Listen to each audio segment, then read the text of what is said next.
বিষ্ণুপুর নামের এক রাজ্যে এক সুন্দর গ্রাম ছিল। এই গ্রামে রাঘব নামের এক যুবক থাকত। সে খুবই পরিশ্রমী এবং সৎ ছিল, কিন্তু একটা বিষয়ে তাকে সবসময় হতাশ করে তুলত। সে সবসময় তার পরিস্থিতির থেকে আরো ভালো মানুষের বিষয়ে তুলনা করত।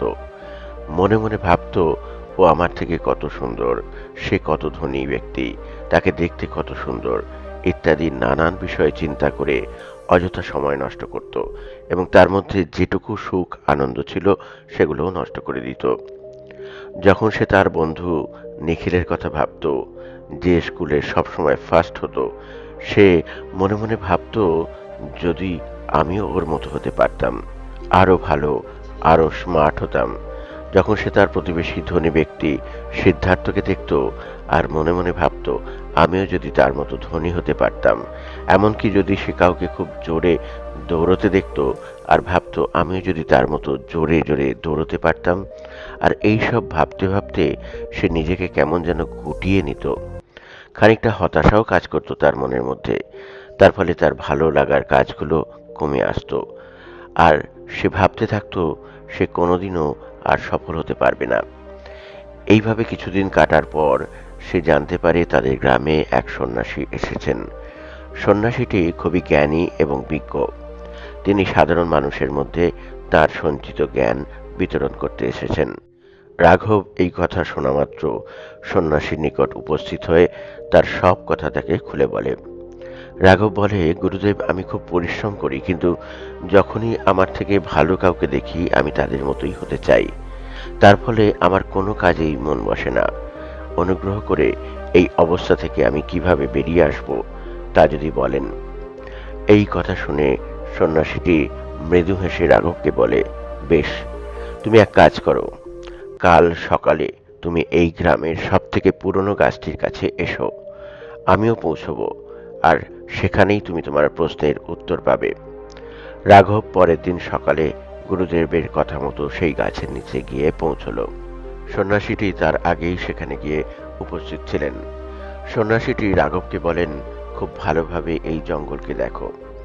রাঘব জঙ্গলের দিকে একবার তাকিয়ে বলে, গুরুদেব, এই জঙ্গলে নানা ধরনের গাছে ভর্তি।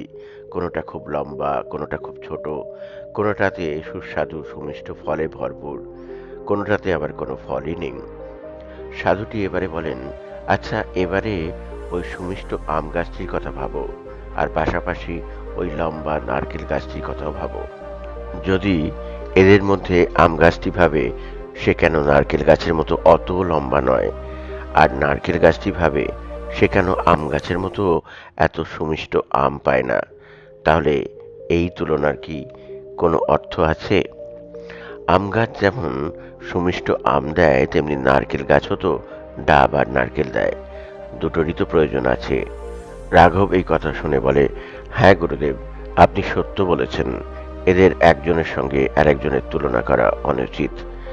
রাঘব উত্তরে বলে, না গুরুদেব, এটা ভাবাটাই একদম বোকামি।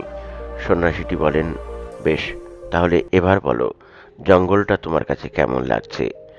রাঘব চারিদিকে একবার তাকিয়ে বলে, ভালো লাগছে, সুন্দর লাগছে, এবং সবকিছুরই একটা ভারসাম্য রয়েছে।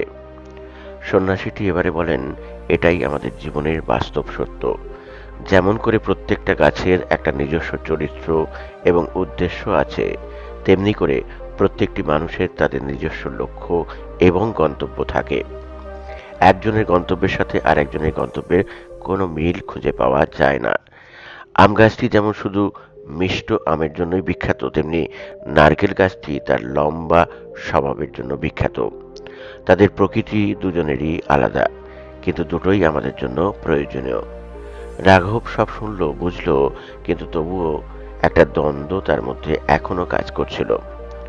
সন্ন্যাসীটি রাঘবের মনের কথা বুঝতে পেরে তাকে একটি পুকুরের কাছে নিয়ে গেলেন। পুকুরে অনেক মাছ সাঁতার কেটে ভেসে বেড়াচ্ছিল, আর কাছেই একটি পাখিকে দেখতে পেয়ে সন্ন্যাসীটি বলেন, যদি মাছেরা পাখিটিকে দেখে বলে তারা কেন উঠতে পারছে না, তাহলে সে ভাবনাটা কি স্বাভাবিক? রাঘব বলে, তা কেন হবে? মাছ জলে থাকার জন্যই, আর পাখি আকাশে ওড়বার জন্যই সৃষ্টি হয়েছে। একজনের সাথে আর একজনের তুলনা কি করে সম্ভব? সন্ন্যাসীটি বলেন, তাহলে তুমি কেন অন্যের মতো হতে চাইছো? তোমার যাত্রাপথ তোমারই নিজস্ব, তোমার লক্ষ্যও তোমার নিজের। তোমার কাছেও এমন কিছু কোয়ালিটি আছে যেটা অন্যের কাছে নেই। কখনো অন্যের সঙ্গে নিজেকে তুলনা করো না, নিজের লক্ষ্যে এবং গন্তব্যে এগিয়ে চলো। সাধুর এই কথা শুনে রাঘব বুঝতে পারে প্রত্যেক ব্যক্তির নিজস্ব একটা শক্তি আছে, নিজস্ব একটা ধারণা আছে, প্রত্যেকের মধ্যে একটা স্বকীয়তা আছে। আর আমরা তুলনা করে সেই স্বকীয়তাকে, নিজের শক্তিকে নষ্ট করে ফেলি। তাই কখনো তুলনা করা উচিত নয়, নিজের লক্ষ্যের দিকে অবিচল থাকতে হবে। সে আরো বুঝতে পারে কারোর সাথে তুলনা না করে নিজের যোগ্যতা অনুযায়ী যদি কেউ কাজ করে তাহলে তার মধ্যে সাহস এবং সত্যিকারের সন্তুষ্টি আসবে। ধীরে ধীরে রাঘবের মধ্যে কনফিডেন্স আসতে লাগলো এবং সম্পূর্ণ নতুন দৃষ্টিভঙ্গি নিয়ে ভাবতে লাগলো। পরবর্তীকালে রাঘব তার নিজের চেষ্টায় বড় ব্যবসায়ী হয়ে নিজেকে প্রতিষ্ঠিত করেছিল। তো বন্ধুরা, আমরাও আমাদের জীবনে অহেতুক অন্যকে দেখে ঈর্ষা করি, তুলনা করি। আমার প্রতিবেশী আমার থেকে ভালো, ওদের গাড়ি আছে, বাড়ি আছে, ভালো চাকরি করে, এসব নানা বিষয় নিয়ে তুলনা করি। কিন্তু অহেতুক তুলনা করবেন না। আপনার যেটা আছে, যা আছে সেটা নিয়ে ভালো থাকবার চেষ্টা করুন। অযথা তুলনা করে নিজেকে ছোট করবেন না কখনো। আজ নেই কিন্তু কালকে যে হবে না কে বলতে পারে? নিজের বর্তমান কাজটাকে সে যে যাই করুন না কেন মন দিয়ে করে যান, সফলতা একদিন আসবেই। অহেতুক মনকে সংকীর্ণ করবেন না। সব মানুষের পরিস্থিতি কখনো এক হতে পারে না, পরিস্থিতি সময়ের সাথে বদলায়ও। তাই তুলনা না করে পরিশ্রম করুন, একদিন সেই কাঙ্ক্ষিত লক্ষ্যে আপনিও পৌঁছতে পারবেন। আজকের মতো ভিডিওটা এখানেই শেষ করলাম। ভালো থাকবেন সবাই, আবার দেখা হবে পরবর্তী ভিডিওতে।